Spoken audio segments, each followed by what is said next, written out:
Hello and welcome to another video review. This is Halo 3 ODST for Xbox 360, although it was later re-released as downloadable content for the Halo Master Chief Collection for Xbox One. This is a first-person shooter by Bungie and an odd spot in the Halo series as it's an interquel between Halo 2 and Halo 3. It basically takes place during the events of Halo 2 leading on into what would start off Halo 3. But you're not taking control of the Master Chief in this one. Instead, you are taking control of an ODST, an Orbital's Drop Shock Trooper, which is basically the special forces of the Halo universe. And so right off the bat, people were thinking, oh, well, it's going to be interesting because we're playing as someone who isn't a Spartan. We get to see what it's like to not play as a Spartan for a change. And all the pre-release material made it look like it was going to be fairly different from what we had seen in the previous 3 Halo games. And originally Bungie was kind of pushing it as an expansion pack to Halo 3. But then the game came out and it was released as a full $60 standalone title. And everyone was just kind of like, wait, what? Why? Why is this $60? And in fact, that was the primary complaint people had about it back in the day, was that it was released as a full standalone game for $60. And a lot of complaints were that the amount of content that you get in ODST did not justify the price. So that ultimately begs the question of how this game is. Does it justify its full $60 price tag upon launch, even though that price has considerably gone down over the years? And more importantly, just how is it as a first-person shooter? Is it an improvement on what we saw with Halo 2 and 3, where they just became incredibly mediocre games? Or is it something else entirely? Well, as far as the presentation goes, it's pretty much exactly the same in terms of its quality as Halo 3. They did change up a few things here and there, namely, it takes place entirely in one city, which is New Mombasa, and the environment itself gets reused a lot because you're basically going back and forth in the storyline between various events in both the past and the present. So what ends up happening is you're going to find the environments get very, very samey very, very quickly. Even though it is kind of interesting, at least at first, to just wander around this kind of desolate city that has been completely abandoned as far as you can tell. Only then you get to the rest of the game and that changes things up. The other big addition to this thing in terms of its presentation is night missions, so to speak. There are numerous levels in this game where you have to activate your helmet's visor function to actually be able to see what you're doing, because it actually is a very dark game because it's at night. So when you activate the visor, it highlights a bunch of things, it makes it much easier to see what you're doing, and it also can get kind of headache inducing at times just because certain things will actually become really bright and other things won't. So that's a bit of a mixed bag, and while the game doesn't look particularly bad, by the time it came out in 2009, it was really looking rather dated.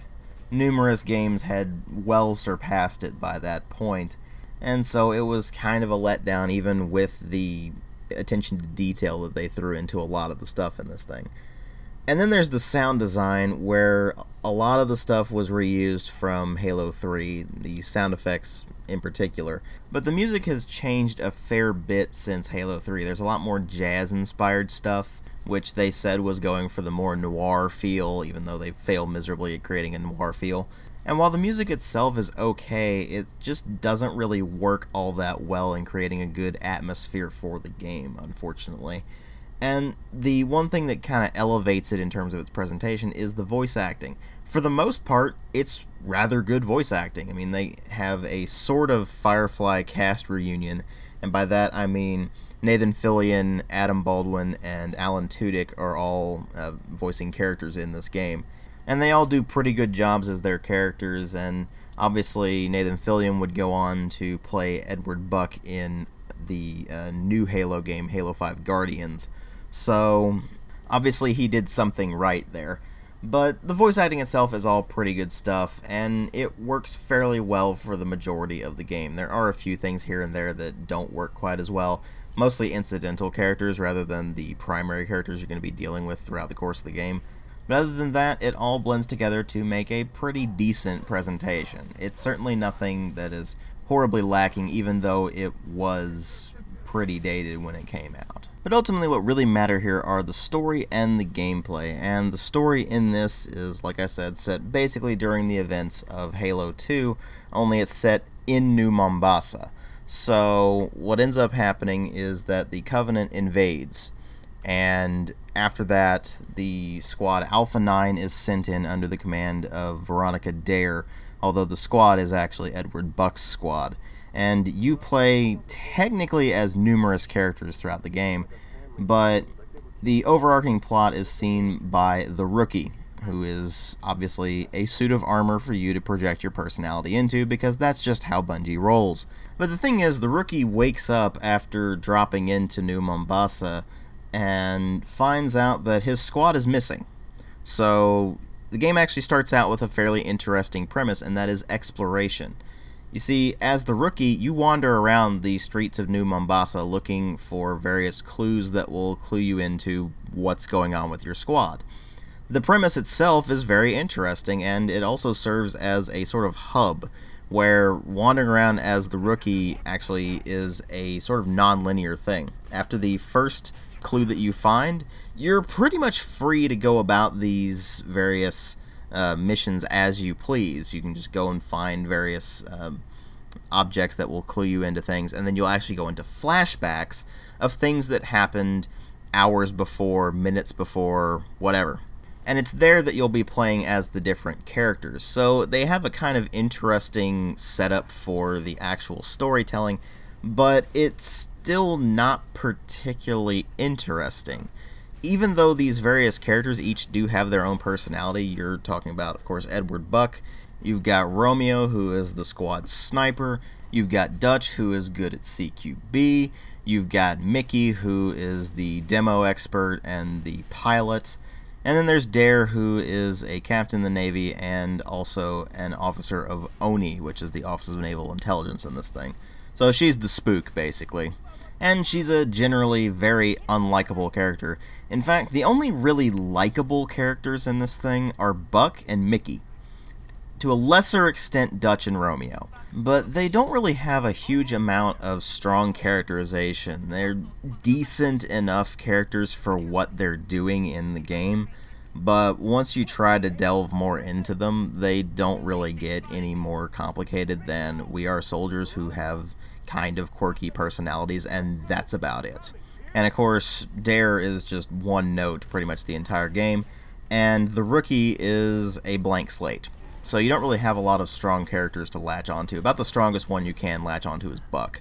And while I don't want to spoil the whole story, you drop into New Mombasa trying to find out what the Covenant is looking for, and there's also this kind of subplot with regards to Dare being extremely need to know about a lot of things, and you pretty much know what she's going for the entire game, at least if you played Halo 3 anyway. And you ultimately find that the story just kind of falls apart. You don't really care about what's going on. And part of that comes from the way this thing actually plays out in its gameplay. Now, the act of exploring New Mombasa is actually the most interesting part of the game, because it pretty much subverts what we know of the Halo series so far. Halo has always been a very linear, very action-oriented series, and when you're running around as the Rookie, at least in the early parts of the game, it's really not at all like that. It's more slow and methodical, and you're just kind of walking around this mostly empty environment, occasionally getting into a skirmish here and there. But generally speaking, it's just moving from place to place and eventually interacting with an item that will lead you into the flashback. And then the flashbacks are where things kind of fall apart, because they play like normal Halo does, in that it's just very, very linear, normal, heavy action, first-person shooter stuff. Which I guess would be fine if you felt like you were playing as an actual ODST. Instead, you feel basically no different from playing a Spartan. The only real difference is that you don't get the motion tracker on your heads-up display, and you can't dual wield. And that's kind of it. They did bring back health packs in this thing, and tried to pass that off as a sort of, well, look, you're not the Spartans, so you have to be more careful with it and have these health packs budgeted out. You don't really need to worry about it very much because you have a regenerating shield, although I'm not really sure what the actual shield is supposed to be. Because in the previous Halo games, when you were playing as the Master Chief, your suit had straight up energy shielding on it. And eventually that would deplete and it would get recharged after a while. In this, your screen just goes red and you start panting heavily, and eventually you just sigh with relief and it all goes away. So basically they turned it into a hybrid between Call of Duty's regenerating health and the original Halo Combat Evolved in terms of the actual health mechanics. It's a really weird setup and it doesn't really work in the game's favor all that well. You really feel no different from a Spartan. The only difference is that you don't have the full Mjolnir armor, and that's kind of it. And you have a visor mechanic where you can actually see what you're doing during the nighttime gameplay. That's kind of it. Otherwise, it just plays like Halo 3 does, only with some slight tweaks here and there to things like the way that the grenades are thrown. You no longer feel like there's this horrible arc that you had to get down. Instead, the arc is kind of ridiculous when you're throwing grenades. So, takes some getting used to. They also introduced the suppressed submachine gun and the suppressed pistol, but they do less damage than the normal variants, and that's pretty much it. I mean, the suppressed submachine gun actually will be able to zoom in for a small amount of zoom factor, but that's kind of the only real difference. And ultimately, you feel like the enemies are still just bullet spongy, and it doesn't really change how unsatisfying the gunplay is. Once again, the best parts of the game are when you're not on the ground running around shooting stuff. Instead, they're when you're in a vehicle. And they do have several of these missions interspersed throughout the game where you're going to be able to just jump into a vehicle and change things up. But by and large, it's just standard Halo gameplay and nothing really all that exciting about it, really. So what ends up happening is that this thing feels like a blatant rehash of Halo 3 in terms of its gameplay. And when you combine that with the way they've structured the plot and the way that you actually run around and explore things, you find that it just doesn't work all that well. They didn't really change the gameplay enough to make you feel like you're playing as an ODST. And instead, you just feel like you're the B-Team Spartans. And the plot itself really doesn't add all that much to the actual Halo lore. It's basically just filling in a few gaps between Halo 2 and 3 and not much else. And it's not even really filling those gaps in all that well, honestly. So what ends up happening is the campaign falls completely flat on its face. It's awful.